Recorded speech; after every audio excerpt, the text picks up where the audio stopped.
Good morning mga titos, mga titas, at sa lahat ng mga nanonood.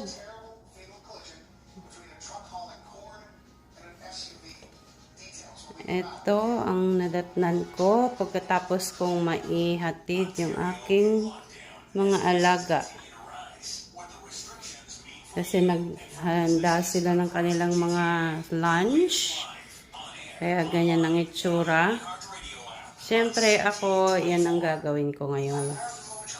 Pagdating ko galing mag-drop off sa kanila, habang nakikinig ako sa news,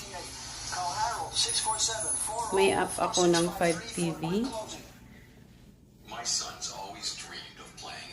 Not bad, not bad. Hindi naman masyadong bad yung kanilang Hindi masyadong magulo. May bulaklak yan kasi birthday ng amo ko ng weekend. Kaya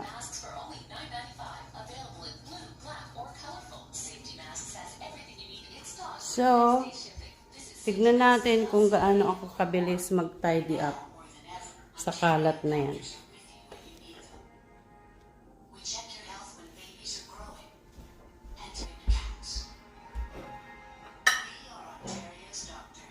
Santana! Yung aking aso.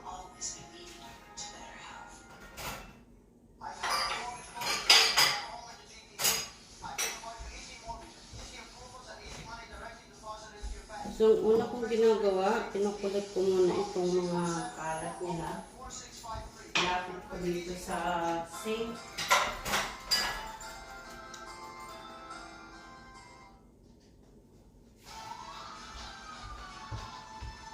Saka empty yung dishwasher.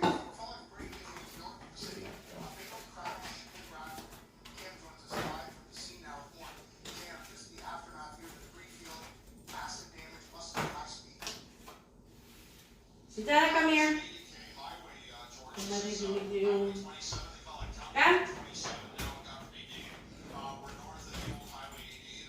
Hey, how are you? How are you? Do you want some carrots? You want some carrots? Carrots. Yes, we have carrots. See? Yeah. Maglalagay sila ng bird feeder. Kasi kaya nagpapabili siya sa akin ng bird seeds. So, tabi muna natin ito.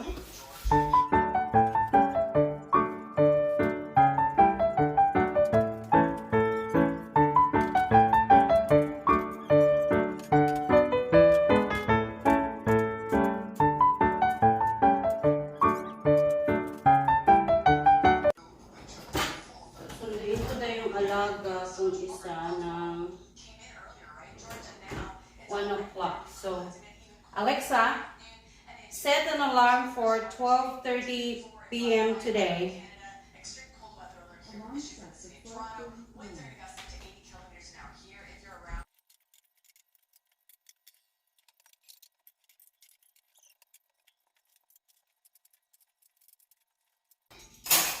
Monday morning, pero hindi na masyadong makalat ang bahay.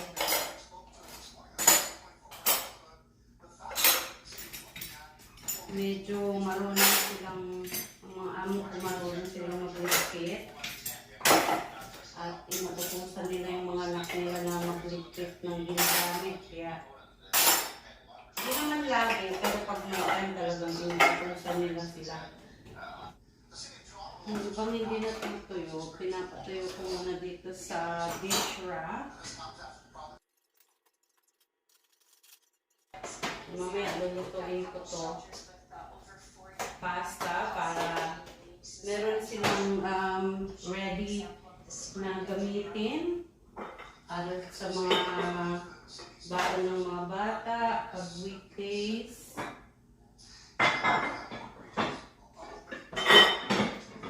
Bubuin lang ako ng pasta para nandyan lang for them to use. Ready na.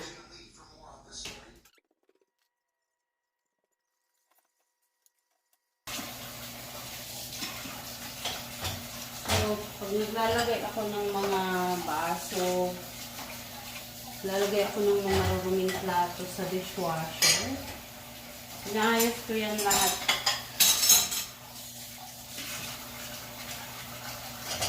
Para malinis paglabas, hindi yung basta mo nilang ilalagay. Hindi naman nalilinis.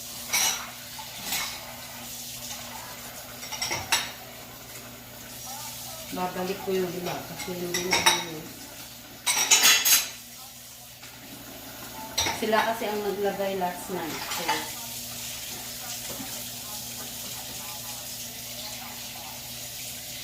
alam mo yan na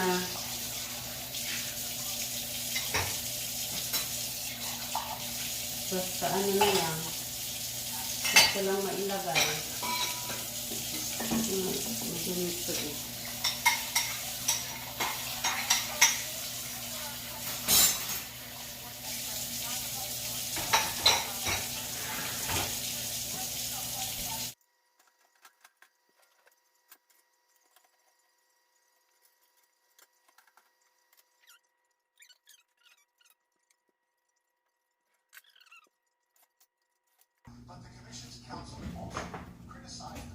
So, almost done naman.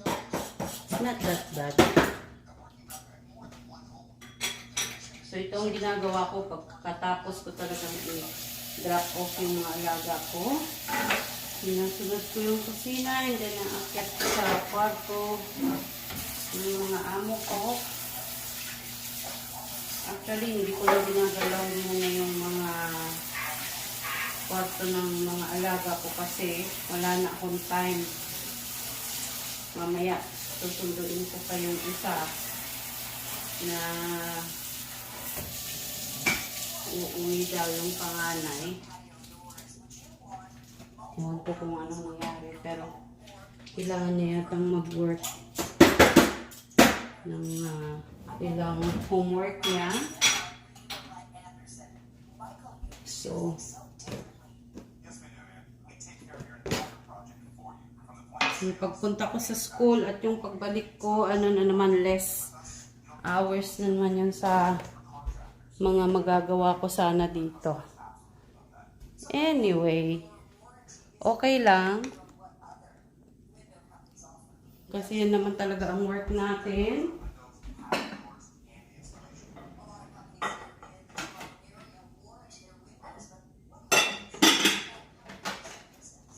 Napaka-boring naman kung wala tayong gagawin. Kaya natutuwa ako pag may pinagagawa yung amo ko kasi at least may ginagawa ako.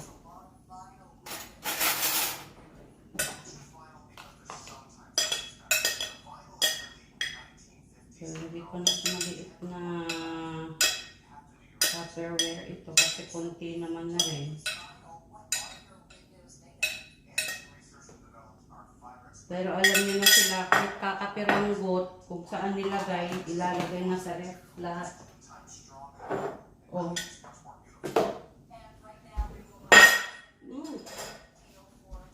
Hindi pa ako makabasag.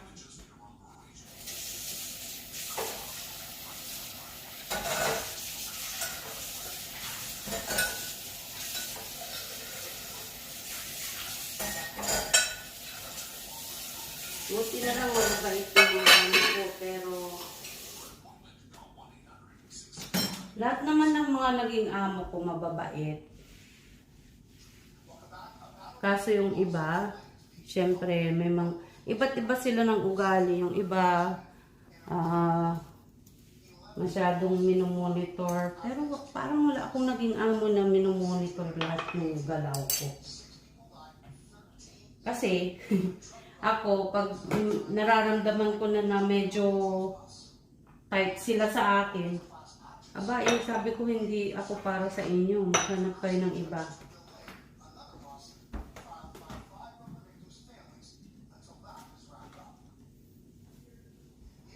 Dahil kako, nandito ako para tumulong sa inyo at hindi para i-watch nyo.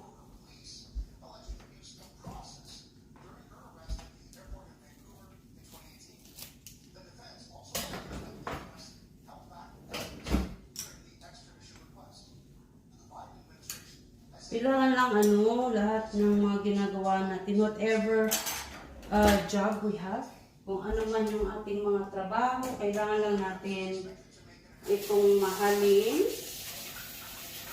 Alam mo, sabi nila, if you're not happy with what you're doing anymore, you have to quit. Mag-quit ka na. It's time for you to quit. Maghanap ka na ng ibang trabaho mo.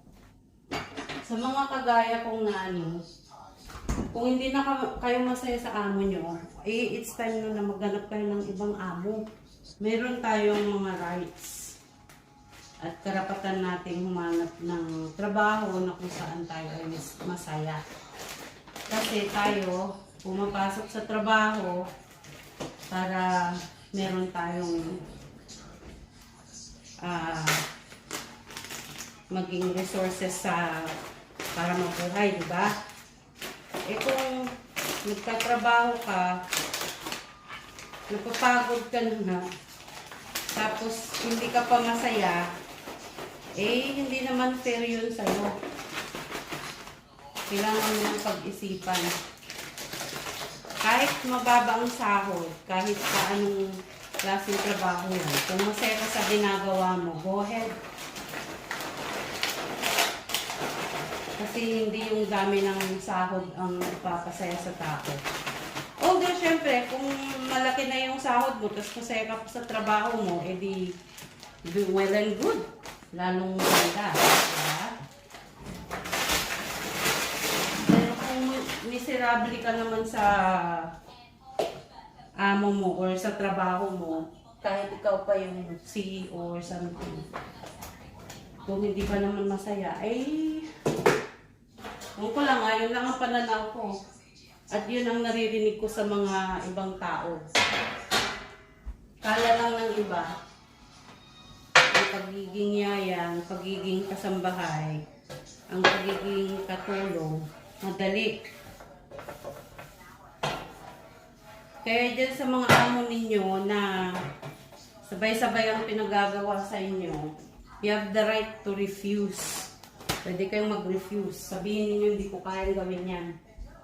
Huwag tayong matakot na magsalita kasi may limitation tayo, Hindi naman tayo si Wonder Woman na pag umikot ng ganun. Wonder Woman! May cape ka na, pwede mo nang gawin lahat.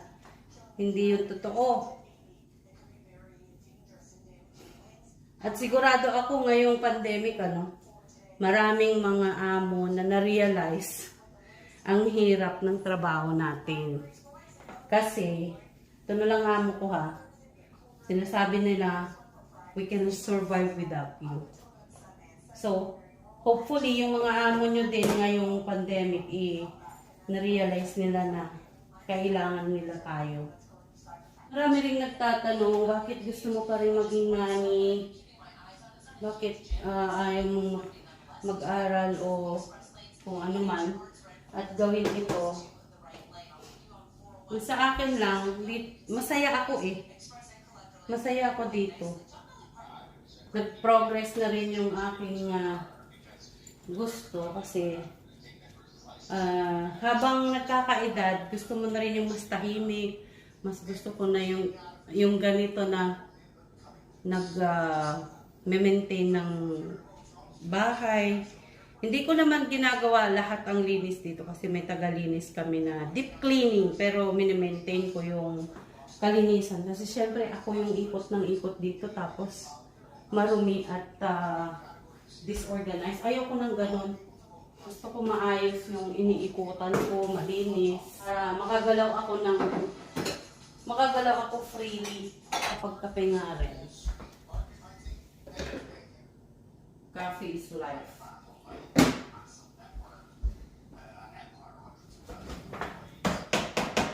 Unang umaga lang may alaga ako nangyari sa aming dalawa. Kasi syempre uutusan mo mag-ready,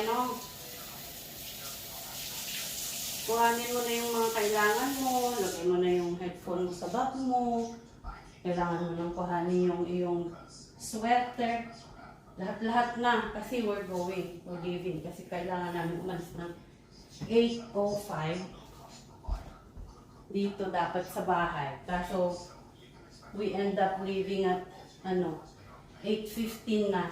Kasi sabi niya ready na siya. Hindi pa pala.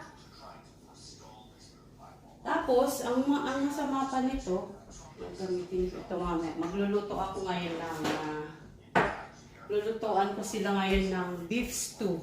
Tuwang-tuwa yung lalaki. Lalaki kong alaga pag nagluto ako ng beef stew. Tapos, tuloy ko yung kwento ko doon sa alaga ko. Sabi ko sa kanya, kuhanin mo na yung sweater mo kasi aalis na tayo. Kala ko naka-ready ka na. Sabi pa naman sa akin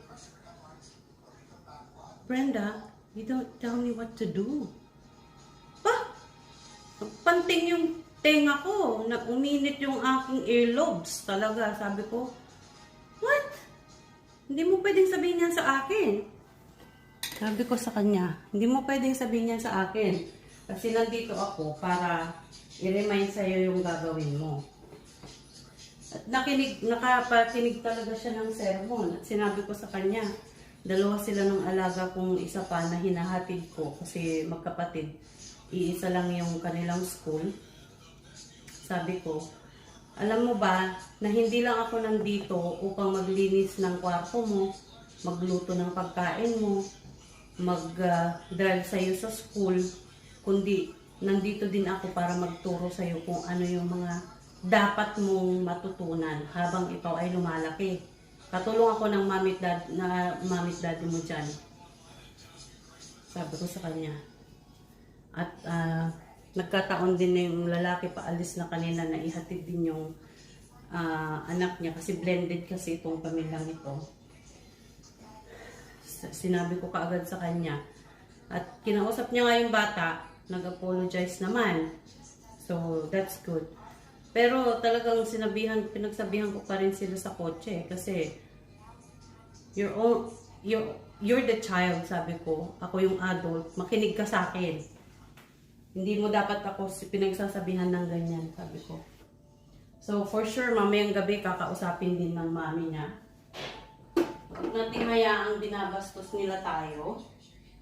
Kasi matanda tayo. Tayo yung adult. Hindi nila tayo dapat pinagsasabihan ng hindi dapat. Ako, hindi ako pumapayag na ginaganyan ako ng mga alaga ko. Kahit noon pa, kahit nung bago pa ako dito sa Canada.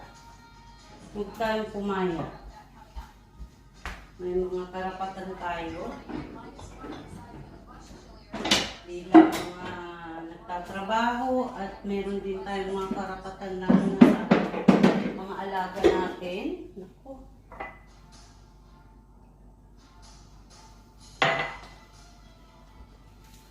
Naka-ready na itong lulutuin ko. Lutuin ko itong, sabi ko nga, yung beef stew. Ito naman, yung gagawin ko itong, ilalagay ko sa sauce. Alam niyo yung regular sauce lang na pasta. Igigisa ko lang ito ng, just to give you an idea, para madali. Just to give you an idea, para itong vegetable pasta sauce na ito magiging meat sauce. Lagyan mo ng ground beef. Normally, inaano ko lang ito. Basta, pina-fry ko na lang siya basta ganito. Pero pwede nyo ring lagyan ng onion, mushrooms. Mga bata dito hindi kumakain ng mushroom. So, ang pwede lang ilagay is onions, garlic. Pwede ninyong isute ito sa onion, garlic. Ganito lang, tapos ilagay nyo to. May meat sauce na kayo. Or, kagaya ng isa kong alaga, vegetarian siya. Ito lang ginagamit niya, lagay niya sa pasta. Ganun lang, simple. Parang, pag iniisip mo, ang hirap pag nagluluto ka sa amo mo. Pero yung amo ko kasi, once na nagluto ako, sabi ko sa kanila, don't expect me to do anything else. Kasi, yung pagluluto, it takes a lot of time. Naiintindihan naman nila at mas gusto nila yung nalulutuan sila kaysa, they don't mind na medyo hindi na-vacuum halimbawa yung kanilang kwarto, ganun. Tine-trade, may trade-in, kumbaga. Or trade-off.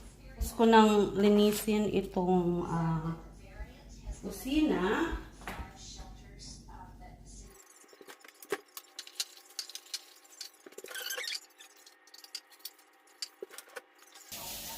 Linisan ko lang yung mga i-hand wash ko.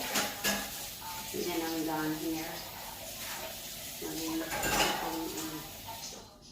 At habang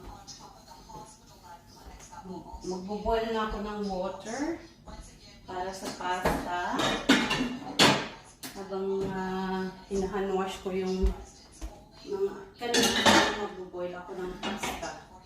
Nababaon yung isa kasi meron pa palang pasta doon. So, ginagawa ko rin minsan, nagkakat na ako ng mga vegetables kagaya ng pepper. Meron akong naghuhugas na ako ng baby carrots at celery. Nang sa ganun ay meron silang ready na gamitin pag nagpapak sila ng lunch. Or minsan, ini-snack din nila. Nilalagay ko lang dyan sa lababo para may problema ito sa burner. Para may ready silang ini-snack na healthy.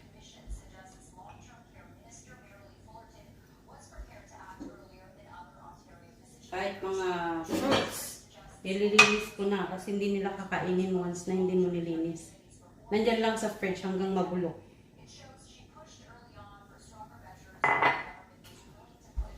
Pati apples. Kinakat ko yan, ini-slice ko para sa kanila. Kahit yung amo kong babae na-appreciate niya kasi meron siyang ready na snack na healthy. So, yan. I-finish ko lang yung paghuhugas ko ng hand wash ko. Sa kusina. Mamaya hapon na naman pag ako nagluto.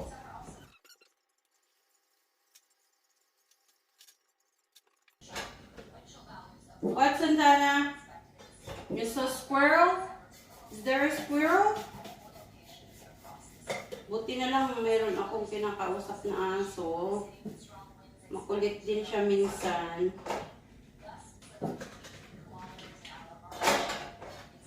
Dinadala niya yung kanyang laruan sa akin para makipaglaro.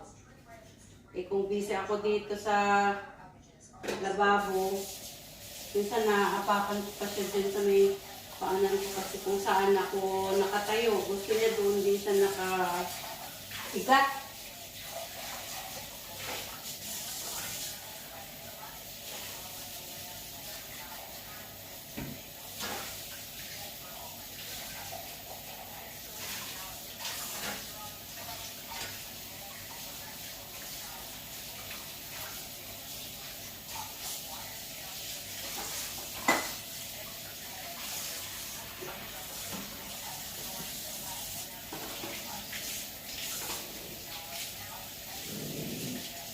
What, Santana?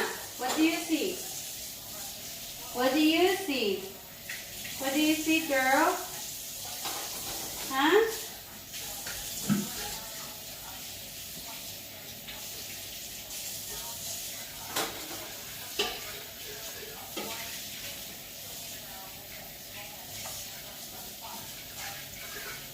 Kung kayo ay mga nani, I encourage you na kumuha kayo ng driver's license nyo kasi once na driving nani ka, mas in demand ka, mas marami ka makukuhang trabaho at makakapag-demand ka ng mas malaking sahod. Siyempre, extra mo na yung pag-drive mo sa kanila eh. Yung pagkuha na nga lang ng grocery, malaking tulong na yun sa kanila. Pag-drive sa mga anak nila sa school. Ako.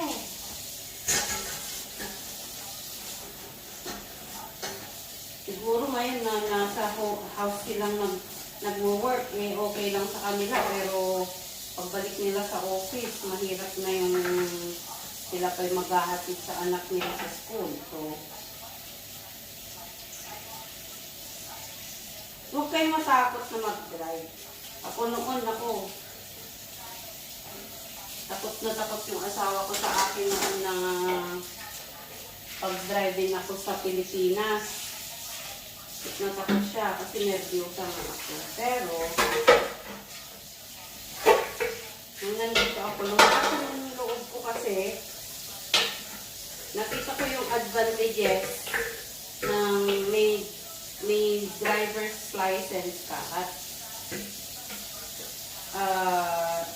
talagang kailangan mo dito sa Canada. Lalo na kung ganitong winter. I mean, kung accessible ka sa bus and sa subway, okay lang. Pero then, even then, kaya kasi ako mahina ako sa lamig, kaya kinakailangan ko talagang mag-aral na mag-drive. Noon. Kaya nung first time, naalala ko yung asawa ko nung first time siyang sumakay sa sasakyan na ako ang nag-drive na ko. Parang hold on to your life kasi di ba merong hawakan dun sa may passenger seat. Dalawang kamay niya nakahawak doon sa may hawakan. So takot na siguro sabi niya sa isip niya mamamatay na siya. Pero praise the Lord naman. Kasi natuto akong mag-drive. At ngayon nga, kahit saan tayo pumunta, nakapag long drive na kami sa US, na ako lang ang nag-drive that time nung ako pa lang ang may license. Pero ngayon, lahat na kami sa bahay ay driver na. Yung mga anak ko nagda-drive na rin, yung asawa ko. So, 4 kami driver na. So, pero minsan, pa rin, nagtuturuan pa rin kung sino yung magdadrive. Pero medyo maayos-ayos na yan.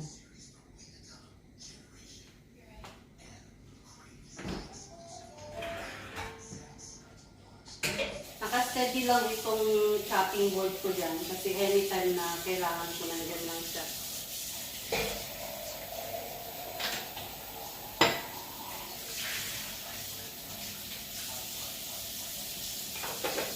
Kung yung iba ay dread sila, hate na hate nila yung magluto para sa mga amo nila. Ako, ini-enjoy ko, I enjoy. Kasi siguro, na rin, sa hilig na rin. Kasi mahilig kasi akong magluto. Kung nakikita nyo yung mga ibang videos ko sa YouTube channel ko, pala, i-visit niyo yung YouTube channel ko, Brenda T. Navarro. At mag-subscribe na rin kayo. Kung hindi pa kayo nakakapag-subscribe, ayan, maayos na yung kusina natin.